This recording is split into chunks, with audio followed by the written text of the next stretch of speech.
Everything continues to be right in the world as Michigan beats Michigan State 31-20. Let's get into it right here on this episode of Locked On Wolverines.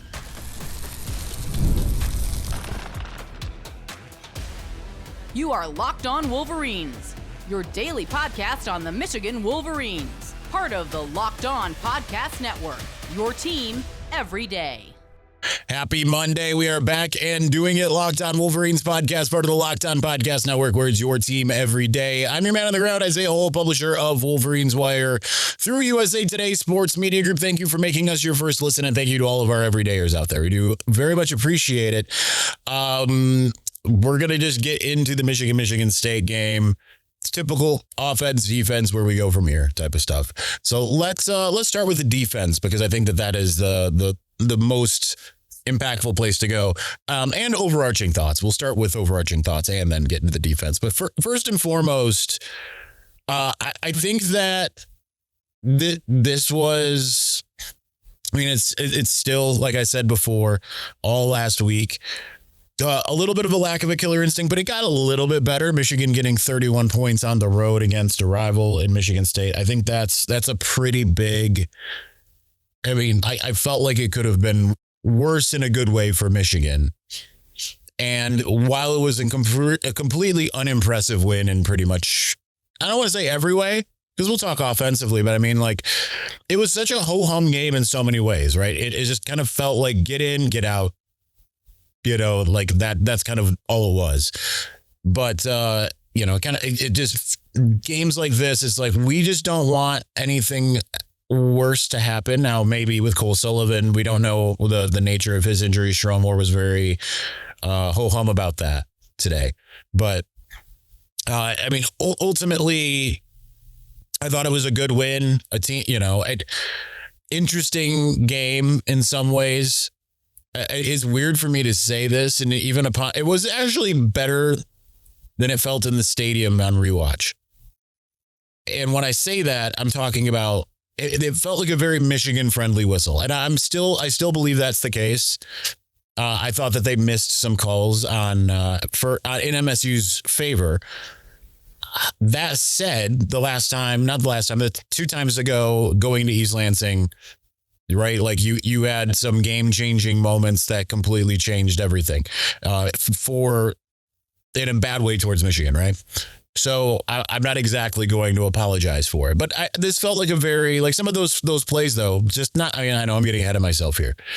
Some of those plays that happened that in the stadium felt like, wow, the refs are really handing this to Michigan. Like, upon like seeing them on tape, it's kind of like, okay, that wasn't as egregious as I thought. But, you know, there were some calls like the picked up flag upon rewatch. Yeah, that one could have been defensive holding. It certainly wasn't pass interference on an overthrown ball. But ultimately, you know, there were some calls that the officials made that benefited the Wolverines. I'm going to be the first out there to say it. That said, while it was happening, while I thought it was more egregious, I had a big grin on my face on the sidelines because I don't care, right? Like, the better team won the game. MSU had plenty of chances. Regardless of that, they shot themselves in the foot time and time again. If you take Nick Marsh's comments before the game about, you know, we have to not get baited into things. Well, clearly Michigan baited them into all sorts of penalties, because that's what MSU is, just a penalty fest. Right. That's what they were doing. Can I see here? Hopefully it tells me how many penalties there were on this. Yeah, there we go. Nope. That's not telling me what I want. Having to switch here on the box score. Is not telling me what I was hoping to see here. But I mean, tons of penalties, just tons and tons and tons of penalties for Michigan State. Over 100 yards in penalties. Why doesn't it have it here in the team stats on the MGO Blue box score? I don't know. Maybe it is, and I'm just not seeing it. Oh, there we go. 12 for 105. 12 penalties, 105 yards. Plenty of personal fouls to go around. But yet you see some, trying to, the Michigan guy pulled him down and made it look like a punch. Okay. I mean, there was one team consistently penalized for, after the play was over, right? And the one that Michigan got, the roughing the passer and the last drive for MSU, and Jay Sean Barnes is about the ticky-tackiest I've ever seen, right? They didn't really discuss that, but he just kind of grabbed him just as the pass was going down. Like, that's okay. That was like a pity call, essentially. But ultimately, I think that it was pretty incredible how much Michigan dominated the trenches, because this has been a theme moving forward. The offensive line has been very good at run blocking. It's mediocre still at pass blocking, which is not ideal. But I mean, just the fact that outside of 2 runs for MSU, which those 2 runs count, I mean, they pretty much completely stopped their run game, minus those 2 lapses. On the other side, almost 300 yards rushing. I mean, after sacks, 276. And when I say sacks, I mean, it was 1 sack and the trouble with the snap, which, well, we're 10 years past that. We can use that now, right? We can co-opt it. But I mean, I just think it was such a dominant performance by Michigan. So any MSU fan that's whining about it, it's like, guys, you had so many mistakes, whether it was penalties, whether it was giving up 300 yards rushing, whether it was your head coach opting to go for it on 2 4th downs in which they were in field goal range with a good field goal kicker with the capability of making it a 1 possession game both times. I mean, that's on them. Not that Michigan wasn't without mistakes, right? The passing game wasn't exactly going. Really, it was 1 quarter that I care about, and we'll get to that in the next segment. But, I mean, it's just always good to leave East Lansing with a win. Michigan's 4-1 in the since the beginning of the Harbaugh era in East Lansing, which is my time covering the team. I've only ever seen 1 loss there. And now you move on, right? That's the most important thing. You win and you move on. It was convincing enough. And I think that who cares about style points with a team this young? We talked all week last week about the youth on this team. Having 3 redshirt freshmen on the offensive line, having a freshman quarterback, having your best receiver is not the 5th year guy as much as it's the true freshman. So it's just a youth movement on that side of the ball. And defensively, they did basically what they needed to do. You would still love to see that kind of ability. And we saw it a little bit in the game where it was okay, they need, it's 3rd and 1, 4th and 1 or whatever. Their ability to stop that, it's not as dominant as it was when they had Mason Graham and Kenneth Grant. I'm thinking all the way back to freshman Mason Graham in 2022 when they went for it twice, and once he was one of the guys who stopped him. Ben, the other one was Makari Page, but they did get a big stop, but you still don't feel like they're as hey, 4th and 1 on the goal line. You don't necessarily feel like Michigan's that dominant up front, but it's dominant enough. So that's good news. All in all, really good win for Michigan. You like to leave East Lansing with a win. And they did that. That's the most important thing, right? They were going to empty the kitchen sink. I didn't really feel like they did it. I was kind of surprised that they didn't try to screen Michigan more, run more counter, run more delayed handoffs, the types of things, tight end screens, the things that really seem to kill Michigan. They didn't seem to do that.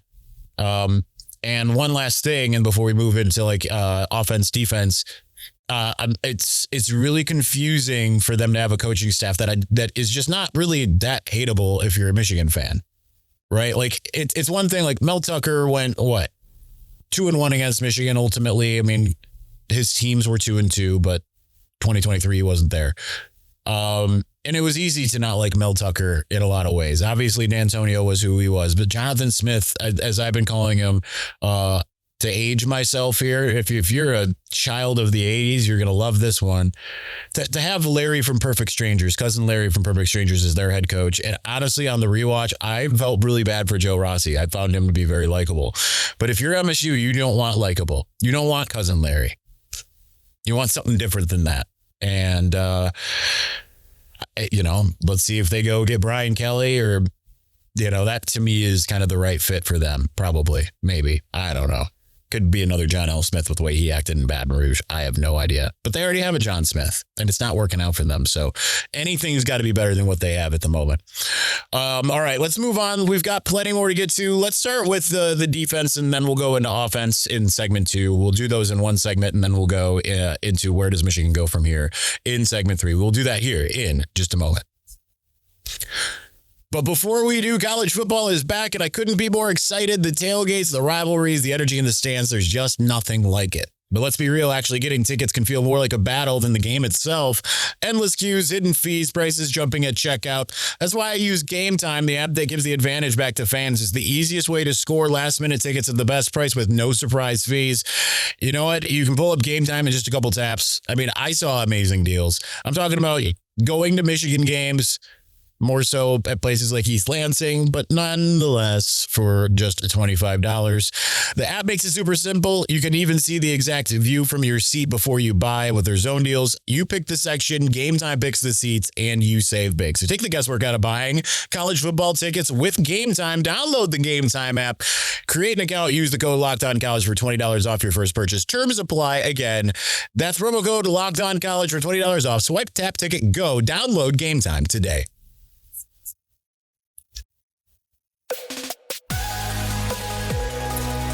I'm just musing in my head here. Just suddenly, I didn't really hear. Sometimes I tune out the PA announcers and stuff that's going on.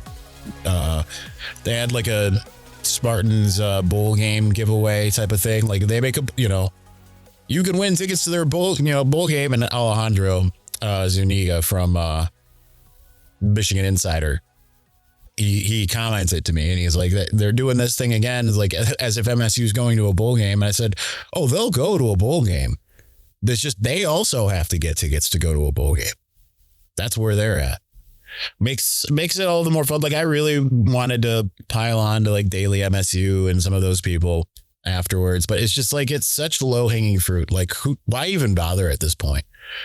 To all the ones that were just so confident, like you saw just brimming with confidence in the offseason, like we're beating Michigan this year. And it's like,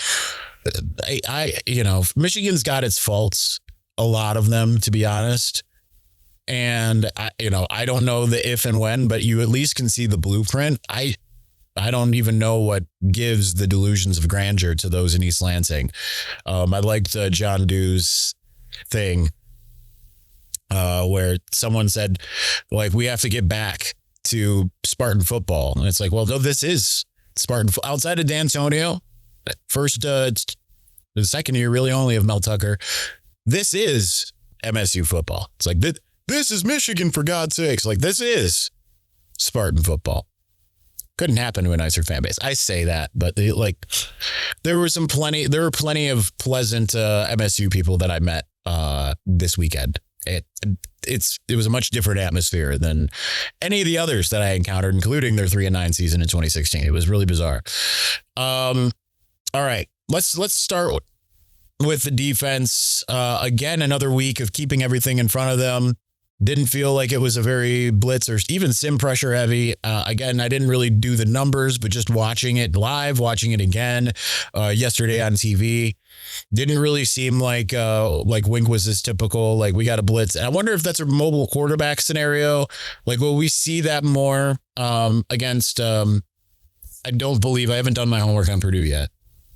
I don't believe Purdue is necessarily that type of team with Ryan Brown and all of that, but that might be, maybe you'll see more of the blitzes and those types of things. But I like the direction the Michigan defense is in.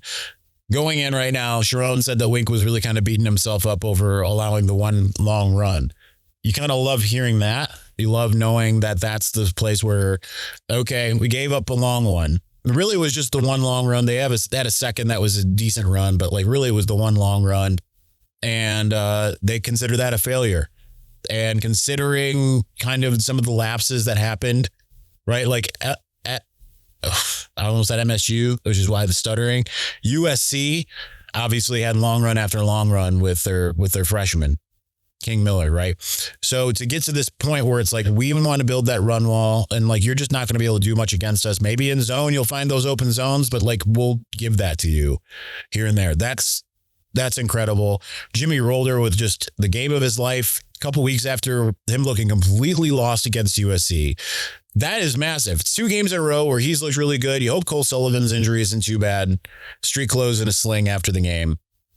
But the defensive front, phenomenal. The coverage was great for most of the game. Jair Hill had a really good game. Second game in a row, though, where he dropped a clear interception. You hope he gets his hands on that if it's a bigger game. I mean, it's a plenty big enough game, right? But like, you hope, when I say a bigger game, you know what I'm talking about, that doesn't go dropped. That's the difference between winning and losing in that game. So not in this one this time, at least. But I mean, all around, really good performance by the defense. Thought Ernest Hausman had a really good game as well. Just all in all, offensively, I see a lot of consternation about the passing game. Now, Bryce Underwood went 8 for 17, under 100 yards. First game that's been the case. But still not doing great on the road. The road-home dichotomy has not been great for him. And as much as Sharon Moore said today, like, I don't think it's that. I think it's just like the teams they play. I mean, there's something to it when every road game you go on, it's just not nearly as good, right? Like, MSU's defense is, especially in pass defense, is not good. And they were in this game, which sometimes you expect. Sometimes, like, when I say you expect, there have been times in this rivalry where it's like, man, they should be able to do this, and then they can't, but they do the other thing, and sometimes they do what you expect and they still lose. 2021, I was like, they got a really bad pass defense. Cade threw for like 300 yards against them and they still lost, right? So sometimes it goes against type, sometimes it goes with type in this rivalry. Sometimes they just play above their heads, and that felt like a lot of what was going on in this one. First quarter was great for Bryce, but then after that, it fell off. And then here's why I don't have a problem with it too much. Michigan attempted one pass in the second half. And I know that there's people, friends of mine included, that are like, you got to get him going. You got to get him comfortable, right? Like, there's other games coming up here and you want to get him into a rhythm. Like, listen, it doesn't really matter. He's gotten into a rhythm, and it's more like I would rather he gets into his rhythm against Maryland than I do against MSU, right? Because we talked about that last week, the timing of the schedule, and when we've seen moments where they lost MSU in 2021. Really, it wasn't until those last couple games. And even then was really that Maryland game was like, oh, wow, they can be really explosive. And then Ohio State, they continued. So I don't really care if it's right now, as long as it's more so in a month from now, right? Like, that's what matters. But if they're able to run the ball at a 5-yard per carry clip like they did, right? Just to look at the numbers a little bit. Justice Haynes, 5.8. Jordan Marshall, 7.3. Bryce Underwood, 5.2. Samaja had 1 carry for 6 yards. And, they had 2 for -18. So ends up going down to 5.6. But like, when you're carrying the ball that well, it's like 2021 Washington. Okay, fine. Like, they can't stop it. Michigan had kind of come to the conclusion, especially after those first couple runs to start out the third quarter. And the controversial offsides. I don't really have a great opinion on that. Take that for what it's worth. But nonetheless, I think that when they're running at the type of clip that they are able to run, then you can just do that. Like, it's not like Bryce has like this incredible cadre of receivers that were getting open. They were spending a lot of time trying to make sure Andrew Marsh didn't get the ball. Donovan McCauley got his hands on a few balls and didn't come down with them. It just didn't feel like it was going to be the passing game's day. And the run game was working. So I'm completely fine with it. Just get out of East Lansing with as few injuries as possible and a win. And that's what they did. And I think that's the most important thing above all else. So where does Michigan go from here? Let's talk about it. Let's do so here in just a moment. But before we do, the NBA is back, and there is no better place to get in on the action than FanDuel, the official sports betting partner of the NBA. Even if you missed the start of the game or you want to ride the hot hand, FanDuel has live bets on everything from who will score next to fourth quarter comebacks. Plus, you can even combine your live bets into a same-game parlay for a shot at a bigger payout. It keeps every single game exciting, especially when your team's making that late push. Right now, FanDuel is giving new customers $300 in bonus bets when your first $5 bet wins. So head to FanDuel.com to sign up and play your game with FanDuel, the official sports betting partner of the NBA.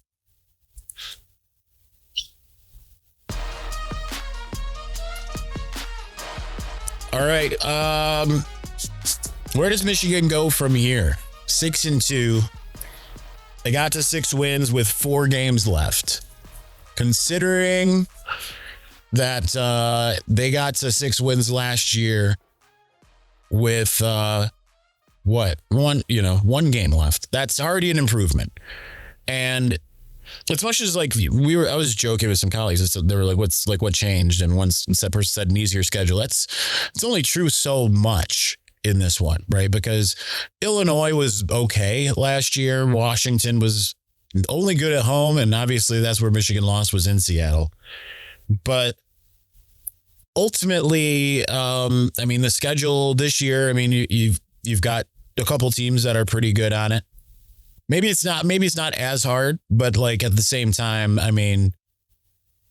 there's more parity, and you see that kind of across college football in a lot of places, right? Like Illinois and Washington last year is not unlike facing Washington this year, which I think is a better team actually. Losing to USC kind of feels like that Illinois game. Like things just go awry, doesn't work out. Okay. And then Oklahoma was like Texas, probably about on the same level, fallen off a little bit this year since John Mateer's injury. Now they've got 2 losses. But still, that was a tough ask. So to get to this point, yeah, I think the schedule is a little easier going forward because you don't have an Oregon and an Indiana on it. But Northwestern is a little bit better than you expect at 5-3. Maryland's 5-2, something like that. Can give you a run for your money. Purdue's bad. They gave Rutgers everything they could handle this weekend. Took a walk off in West Lafayette. So there's that. Right. Like there's just a little bit more parity. So I think if they can get to that Ohio State game at 9-2, that's already a win and it's improvement. Now it feels to some degree like it's like someone said, it's not mine, but I can't remember who said it. Like if this was after the USC game, that if you were looking at this as schedule in any normal given year before this expansion and all of that, and said Michigan had to play Oklahoma and USC and Nebraska in the same season, and let's even add in Washington, like you'd be looking at that like in like 1994 and be like, what? You know what I mean? That's a lot of like blue blood type programs that are, maybe not always good on a year in, year out basis, but generally, especially because 3 of the ones I just mentioned were on the road. You would look at that and be like, ooh, rough. And they still have Michigan State and Ohio State. And they split the 2 of the 4 road games. Okay, that's good. Competitive in all but one. I think you take that. But I think the big thing to keep in mind here is they aren't beating Ohio State this last game. Maybe they're doing some things that are in effort to prepare for that game in terms of the way they play or the way they call it. I don't know. But we've seen it before. So like any consternation that people have over like, oh, you could have just really, could have made it 38-13 for the 3rd straight time for Michigan State to lose, which I was really rooting for. Really wanted a 3rd straight 38-13 loss for them. It kind of just doesn't matter, right? With every single year, there's at least one win on the schedule where people are like, oh, come on. Even 2023, Bowling Green, Rutgers, those weren't blowout victories. They weren't out there like shredding people really until then they got to the Nebraska, Minnesota, MSU games, and then we're shredding people. And then after that, then you had the Penn State, Maryland, Ohio State, where those weren't games where they were shredding teams, right? So I think I think to like sit and try to transitive property things, it only works so much. I think the only place where you can really look at some transitive property and say, hey, that might be pretty good, is the Michigan defensive performance against Washington compared to the Ohio State defensive performance. I think if there is a situation where you can look at a team and say maybe, I don't know, is maybe just looking at Ohio State's schedule, because Texas is maybe not as good as everyone thought at that time, right? And then outside of that, who have they played? I think is the big thing. That still might end up being a loss at the end of the season. I'm not saying it won't, but Michigan might be the biggest test if Michigan can find a way in the next month, the next 3 games, to figure out here's what we can and what we should do. They got a bye week in there to continue to work on things. I hope it's less of the opportunity week stuff and more of like, hey, we just need to treat this as another week. For those who need to get healthy, but we need to build upon some key tenets. I fully expect that Bryce Underwood's going to bounce back in terms of passing game this week. The key is less that, and the key is more, how does it look at Northwestern? And more importantly, how does it look at Maryland? Those are the more important places where I want to see the pass game get to that level, because that they are going to need it against a defense that so far has looked really good. But again, who have they played? I'm not really sure that they've played anybody. Washington might be one of the best teams that they've faced at this point. So that's that. But game against Purdue, where Michigan should be able to name the score, assuming Purdue, who looked much improved against Rutgers, but it is Rutgers. Rutgers is not exactly having the best year this year. I think that that could be interesting to just see how Michigan plays in that game. Another night game. Hoorah. But anyway, that's it. So tomorrow we will mailbag. Wednesdays, the plan will be to return Jack Tuttle to Wednesday. Then we will Connor Stallions on Thursday and preview on Friday. That is the plan for the week. So thanks for watching. Thank you for listening. We will talk to you again soon. Peace.